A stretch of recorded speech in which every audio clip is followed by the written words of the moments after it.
नमस्कार। आज हम जानेंगे कि हमें नॉर्मल डिलीवरी के लिए क्या खाना चाहिए। वैसे तो नॉर्मल डिलीवरी का होना हर महिला का, हर लड़की का सपना होता है, क्योंकि ये नेचुरल बर्थ प्रोसेस है। इसमें नेचुरली आपको बेबी होता है, आपको बेबी का हर एक मूवमेंट फील होता है, आप ये महसूस कर पाती हैं कि आप माँ बनने वाली हैं। इसीलिए हर लड़की चाहती है कि उसकी नॉर्मल डिलीवरी हो और वो बड़े ही सहज रूप से हो जाए। लेकिन नॉर्मल डिलीवरी का दर्द बहुत ज्यादा होता है और वो तो लड़कियों को सोच कर भी डर लगता है। और कई लड़कियां तो इतनी डरती है नॉर्मल डिलीवरी के दर्द से कि वो बिल्कुल मना कर देती है नॉर्मल डिलीवरी के लिए, और इसीलिए वो सी सेक्शन करवा लेती है। और कुछ लड़कियां जो नॉर्मल डिलीवरी करवाना चाहती है लेकिन उनके सर्विक्स का मुंह नहीं खुल पाता है, इसीलिए उनका सी सेक्शन करना पड़ता है। और कुछ केसेस में डॉक्टर प्लानिंग के थ्रू उनका ऑपरेशन कर देते हैं। तो ये 3 कंडीशन है जिसमें सी सेक्शन हो जाता है। लेकिन हम घर पर भी कुछ चीजें कर सकते हैं, अपने आप को 9 महीने ऐसा प्रिपेयर कर सकते हैं ताकि हमारी नॉर्मल डिलीवरी हो। तो वो कौन सी टिप्स एंड ट्रिक्स है जिसके थ्रू आप नॉर्मल डिलीवरी करवा सकती हैं? तो ऐसी कौन सी चीजें हैं जिन्हें खाकर आप कुछ हद तक अपने आप को नॉर्मल डिलीवरी के लिए पुश कर सकती हैं? तो आइए जानते हैं वो चीजें।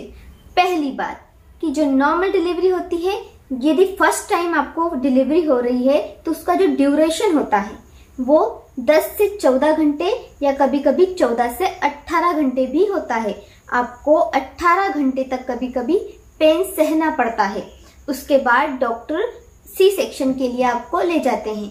और यदि ये डिलीवरी आपको दूसरी बार हो रही है तो ये जो ड्यूरेशन होता है पहली बार के मुकाबले थोड़ा कम हो जाता है और ये ड्यूरेशन 8 से 10 घंटे का होता है।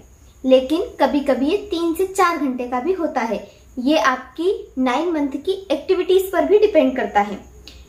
तो क्या ये ड्यूरेशन फर्स्ट टाइम प्रेगनेंसी का जो ड्यूरेशन है 14 से 18 घंटे या 10 से 14 घंटे का, क्या उसे हम कम कर सकते हैं? तो हाँ, हम कुछ तरीकों से उसे कम कर सकते हैं। पहला है होम्योपैथी की दवाइयाँ। जो आयुर्वेदिक होम्योपैथी की दवाइयाँ होती है उससे कई हद तक आप अपनी जो पेन का ड्यूरेशन है, लेबर पेन का ड्यूरेशन है, उसे कम कर सकती हैं।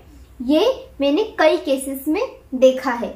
लेकिन आपकी ये जो होम्योपैथी की दवाइयाँ हैं वो 8वें मंथ से ही शुरू हो जाती है। तो आप यदि अपना होम्योपैथी ट्रीटमेंट करवाना चाहती हैं तो आप 7वें या 8वें महीने में ही अपने होम्योपैथी डॉक्टर से जरूर कंसल्ट करें।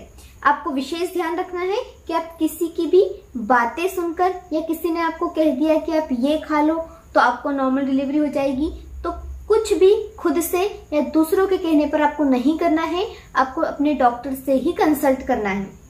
सेकेंड, आप क्या खाएं?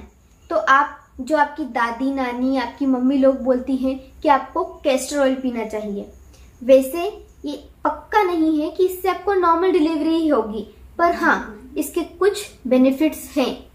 आपका नॉर्मल डिलीवरी के लिए पहले आपकी आंत का क्लियर होना जरूरी है, और जब आप कैस्टर ऑयल पीती हैं तो आपकी आंतें क्लियर हो जाती है, और जब आपकी आंत क्लियर हो जाती है तो बेबी अच्छे से फिक्स हो जाता है सर्विक्स में और वो इजिली पुश कर पाता है।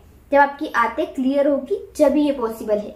इसीलिए आपका जैसे ही 9 मंथ कंप्लीट होता है तो आपका फ्रेश होना बहुत जरूरी है। और आप तो जानते ही हैं कि गर्भावस्था के दौरान मैक्सिमम लोगों को कॉन्स्टिपेशन की प्रॉब्लम हो जाती है। तो ये जो कैस्टर ऑयल है वो आपके आंत को क्लियर करने का काम करता है। इसीलिए आप कैस्टर ऑयल भी पी सकती हैं। आपको 9 मंथ कंप्लीट होने के बाद डेली 1 चम्मच कैस्टर ऑयल पीना चाहिए, क्योंकि हमारी दादी, नानी, मम्मी, हमारे बड़े बुजुर्ग हमसे कहते हैं। जैसे ये 9 मंथ कंप्लीट हो जाते हैं और हमारे पास जो ड्यूरेशन होती है 7 डेज की अभी बाकी जो बची हुई है, उस दौरान हमारी मम्मी, हमारी दादी, हमारी बड़ी बुजुर्ग जो भी है वो हमसे कहते हैं कि आप कैस्टर ऑयल पियो, आप गर्म चीजें खाओ, आप घी का सेवन करो।